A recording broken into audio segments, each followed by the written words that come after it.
Hello，各位好，今天呢讲一个短的，但是我觉得这两天真的是经常发生的一个问题，就是狗的咳嗽啊，就是呼吸道感染。为什么呢？就是最近天气特别热嘛，所以导致这个我们开空调的频次啊，然后这个凉度啊可能更大。你像我这儿待着都出汗，但是呢，我尽可能的就不要开空调。为啥呢？就是最近小狗子也要吹空调，吹了吧，就是你温度调太低，它就很容易这个呼吸道感染、感冒啊这种情况。所以它什么症状呢？大家一定要知道啊，这个不是吐啊，它症状就咔，这我跟你说，我学的很像，就是咔，有时候呢还吐点白水啊，或者是那些白沫，这个呢一定是呼吸道感染了。那怎么办啊？首先呢，一定是要给它消炎。当然了，我们最好能去医院给它做一个体检，也就是说做一个血液检查，看看白细胞的一个炎症变化。如果要是没有条件去的话，或者是这实在是自己这只能自己处理，那就给它吃速诺。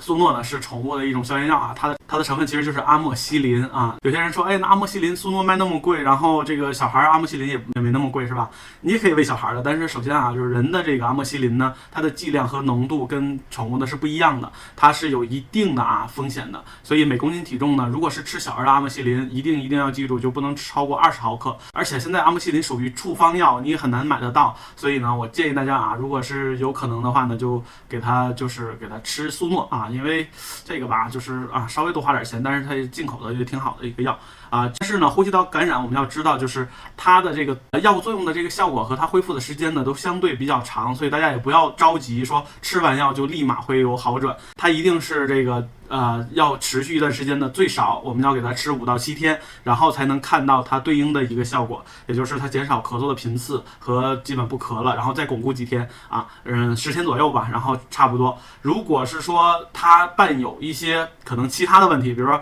严重了或更厉害了，那可能它造成的就是因为呼吸道感染造成了漫步到肺里面，造成了肺炎啊，肺炎这个问题就很严重了啊。所以如果一旦出现这咔的这种症状，大家一定要重视啊，因为最近不下5个就问我这个问题了，就是最近就是因为这个天气温差太大造成的。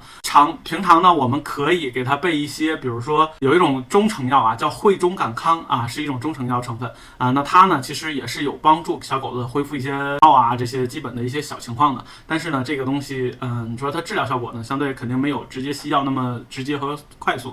所以呢，小咳嗽、小感冒可以备一点汇中感康这个药啊。还有呢，就是怎么预防这个问题，也就是空调不要开得太凉啊。我们可能贪凉，就是觉得，哎呀，这舒服一点，晚上盖被子睡觉多爽啊，是吧？但狗它这个温差大了，它很容易就是引发这个呼吸道的问题啊，这咔的一天它多难受啊，对吧？所以有时候还有痰啊这种情况，特别是这种幼年的小狗啊，大家千万要注意。好了，今天呢就说一个小问题，但是呢大家一定要防范，好吧？好，哎呀，说完我就上班去了，来看看臭花花。门呢？